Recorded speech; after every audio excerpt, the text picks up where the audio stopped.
Hey everybody, welcome back to the Jay's Fifth Down Football Podcast. I'm your host, JK, back here with some more football action, recapping week one of the 2022 NFL season. A lot of good games on hand. We're going to get to that here in a second. But before we get started, please make sure you guys check us out here on YouTube, Spotify, wherever you get your favorite podcasts. We're there. Everything you need to know about college football, NFL, high school, everything you want to know, football. We got it here on Jay's Fifth Down Football Podcast. So hit that subscribe button today. Share it with your friends. We're also on every audio platform you can think of. Check us out. We're on there.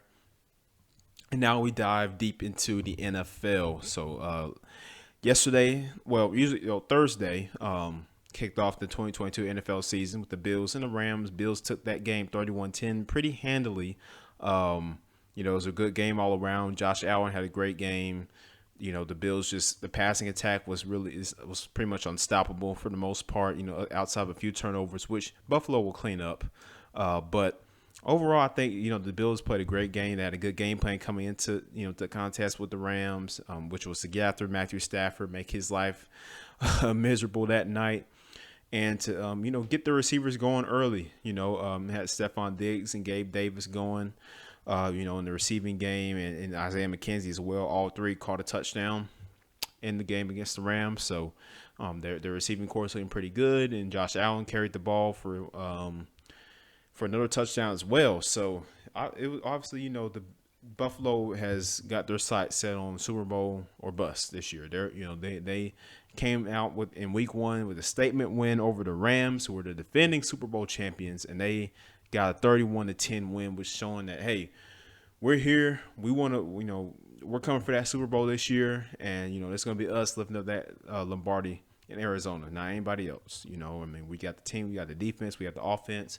We're going for it. We got a great coach, and good staff. We're going for it all, and so they proved that in that game. And then you had, of course, yesterday's game. So for everybody else on tap, so we're going to go through these scores really quick. Bucks and the Cowboys played last night on Sunday Night Football to cap off the great day.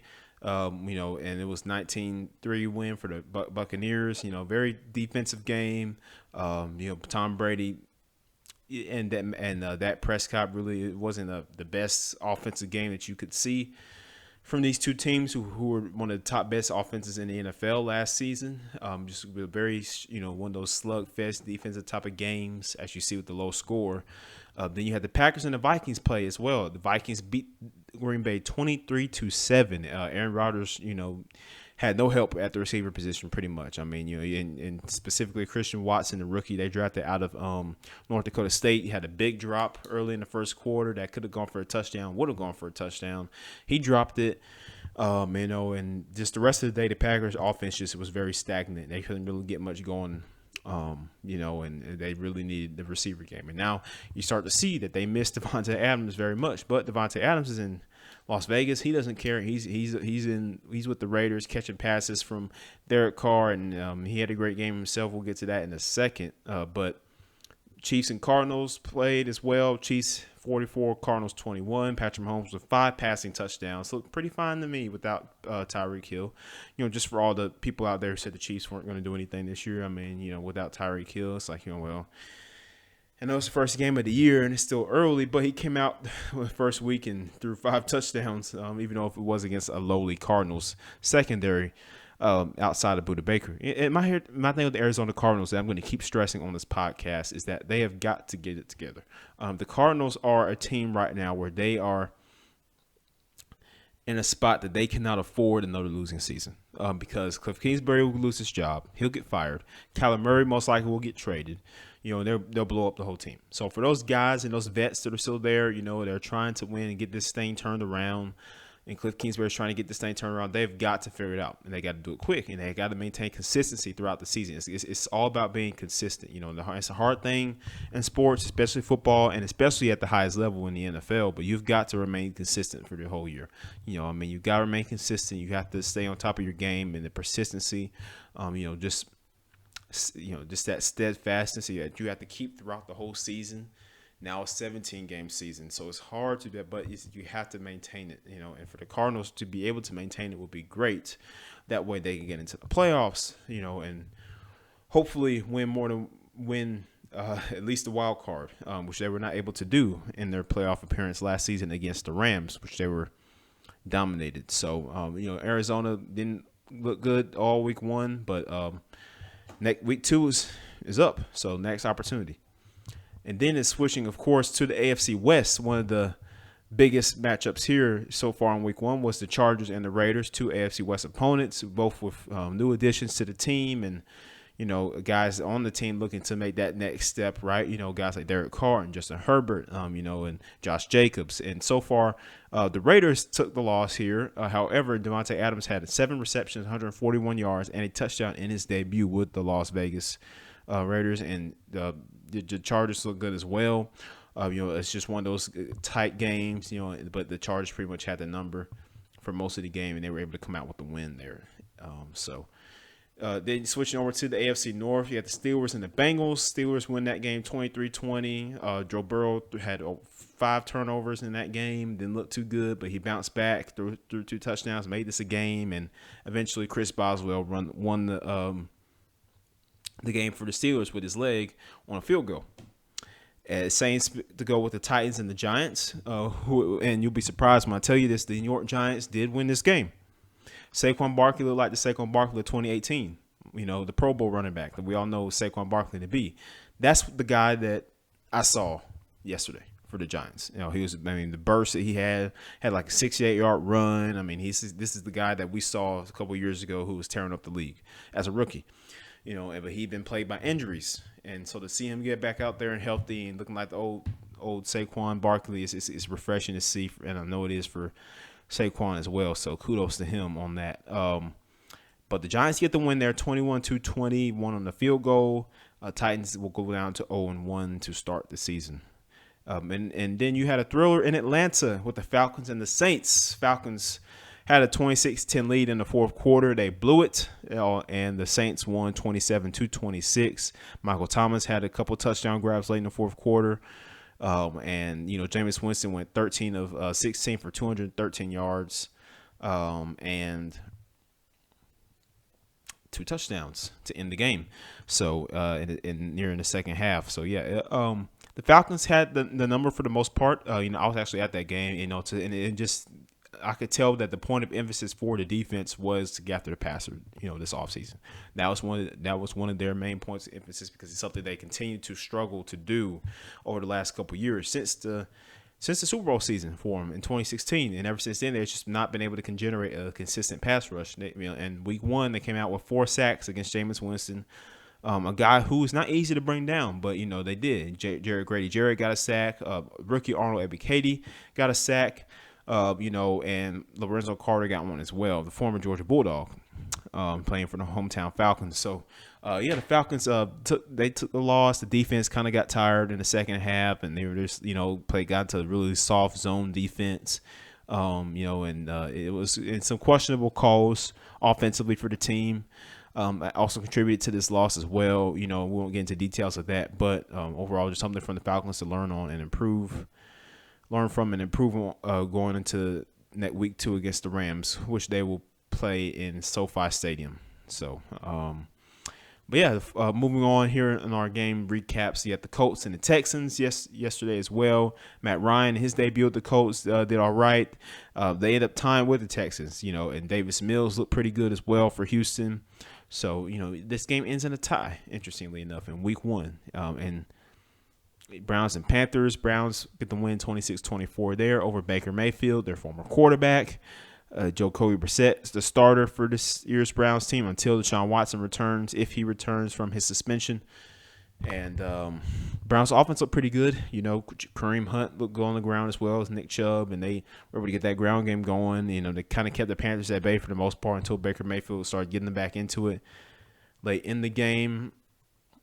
But ultimately, the Cleveland will hold on to win there in Carolina. So, and then the Dolphins and the Patriots played as well. Dolphins taking that win 22-7.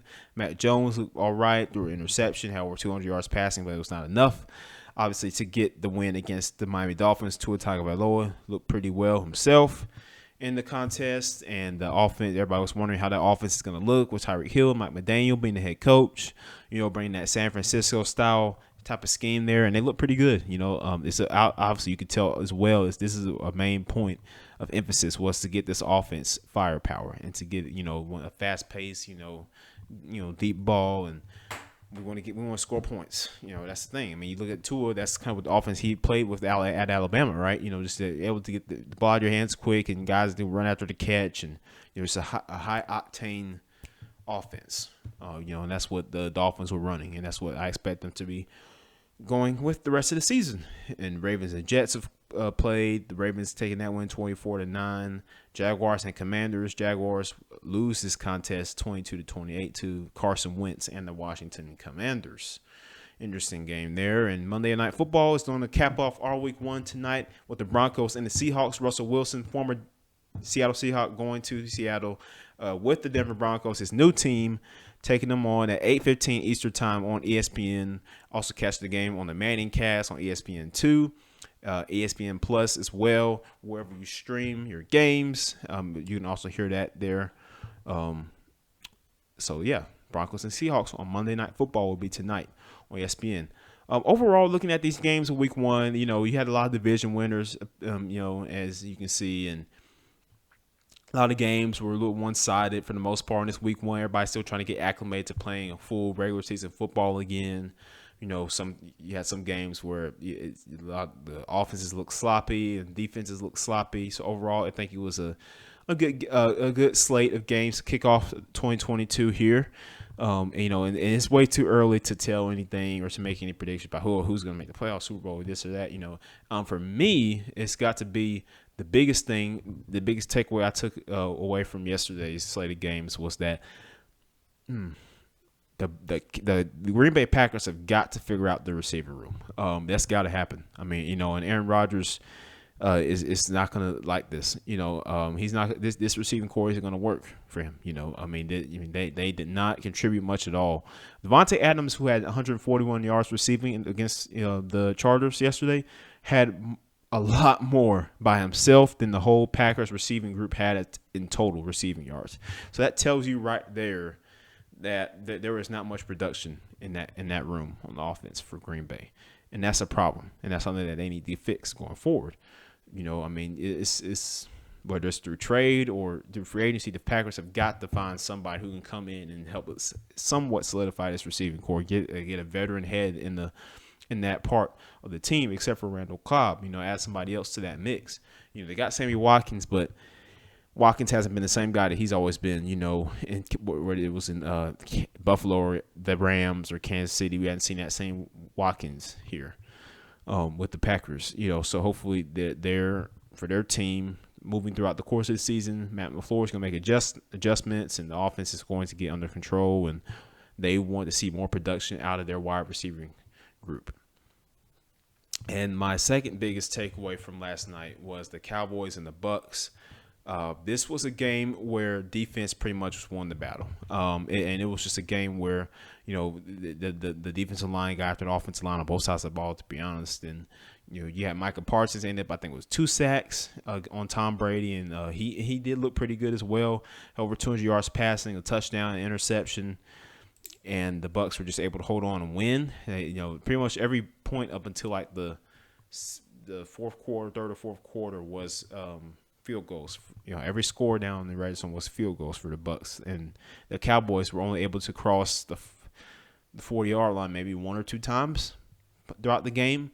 Other than that, it wasn't much offense being generated on Dallas's side. Even though they're playing without Tyron Smith and they're playing without Michael Gallup, who's got an ACL tear, and Amari Cooper left and went to the Browns. So you can make all the excuses you want for the Cowboys, and those are really good excuses the offensive line is important. Left tackle is obviously one of the most important positions in the game of football, on the offensive line especially, because that's the blind side, this quarterback side that he doesn't see, and you need an anchor on that side of the ball. Tyler Smith, the rookie, who had been practicing guard all throughout training camp, slides in that tackle, and he, for the most part, does pretty well. Had a few slip-ups, but he stood his own, against that Dallas against the Tampa Bay pass rush for the most part. The biggest thing for Dallas right now is Dak Prescott, who has suffered an injury, a hand injury. He'll be out for 6 to 8 weeks. So that's a couple months you're looking at there. Most likely he'll be returning week 13, maybe week 8. They get lucky. He's gonna be out a while, So it's gonna be this. This is not good. This is not good for the Cowboys. You were already in a bad position with the receiving core not looking that good as well. Like similar to Green Bay, they traded their big receiver. The Cowboys traded their big time receiver and Amari Cooper. You still got CeeDee Lamb, but is that going to be enough? Because now teams can key on CeeDee Lamb because they know you don't have another consistent outside threat that you can throw the ball to. So a lot of the passes that Dak Prescott had to throw yesterday were over the middle, and the Buccaneers had that locked down because they knew that he couldn't go outside because he didn't have anybody that he trusted to throw the ball to outside the numbers. So a lot of those passes were thrown in the middle of the field, some of them into coverage, and just overall was not a clean night for the Cowboys offense. Dak Prescott being out is going to be really a big thorn in their side for Dallas. Can they generate some type of offense? Can they be able to withstand that time without Prescott playing? It's going to be a question that we all are asking here. And then for me, that's one thing I see. Like, okay, are they going to be able to generate some type of offensive, any type of offense without that Prescott at quarterback? Cooper Rush is the backup. He's going to be starting until that gets back. So the Cowboys are already taking a hit right now, starting the year off 0-1, and they lose to the Bucs, who, Tom Brady, 45 years old, originally retired at the end of March, said he wasn't going to come back, and then he did, and then Bruce Arians steps down from coaching, and now you have Todd Bowles, defense coordinator, now promoted to head coach, and Tom Brady's at 45 years old. He's still out here, throwing bombs, and had to take a leave of absence during training camp, but he came back, and obviously in time for them to get the Week 1 victory against the Dallas Cowboys. So Bucs look pretty good, obviously outside of a few miscues offensively. And defense played really well for the most part. So if you're a Tampa Bay fan, be glad of that your defense played really good, and you got the win in Week 1. So overall, great week for the NFL this kickoff 2022. Again, my biggest takeaways here really just are consistency and just being able to. You see how important it is. Just like a quarterback. You have to have good receivers to win. In this league, and a good running back as well. Those three positions are so important on the offense, and along with the offensive line. But mainly, you've got to have guys who are going to be able to go down the field, catch these passes. Guys who are going to be able to withstand the contact, get these balls in, right? That's my big thing here for a lot of these teams that lost, particularly the Cowboys and the Packers. How are you going to replace the production gotten by your big-time receivers that you traded away, which are Amari Cooper for the Cowboys and Devontae Adams for the Green Bay Packers? So those are just some things to watch out for here as we move on throughout the course of the season. Just breaking in news for the Eagles fans out there. Derek Barnett has just torn his ACL. He is out for the season. Defensive end, draft pick from a couple years ago. Won a Super Bowl with the Eagles. He is out for the rest of the season with an ACL injury. So prayers go out to Derek Barnett and his family as they're going through this hard thing right now. Injuries are never easy. They're never fun in the NFL, and now it's just you getting to see everybody else playing. You can't, so that's a tough thing to do. But hopefully, Derek Barnett will be healthy and back ready for next season. But that wraps us up here, guys, for the Jay's Fifth Down Football Podcast. Thank you for listening, joining in. Catch Monday Night Football tonight. Broncos, Seahawks on 8:15 Eastern Time. ESPN is the channel. Louis Riddick and the guys will have the call for that. You can catch them there, as well as the Manning Cast with Peyton and Eli. We're on the Manning Cast, which will be on ESPN2. So you can, if you want to watch those two guys go at it and laugh and joke and call a football game, you can check that out as well on our good friends over at ESPN. But this is Jay's Fifth Down Football Podcast, hosted by yours truly, Jaden Gay. Thank you guys for tuning in, watching. Check us out here. Subscribe, comment, share. We're right here on YouTube, wherever you get your favorite podcast. Until next time.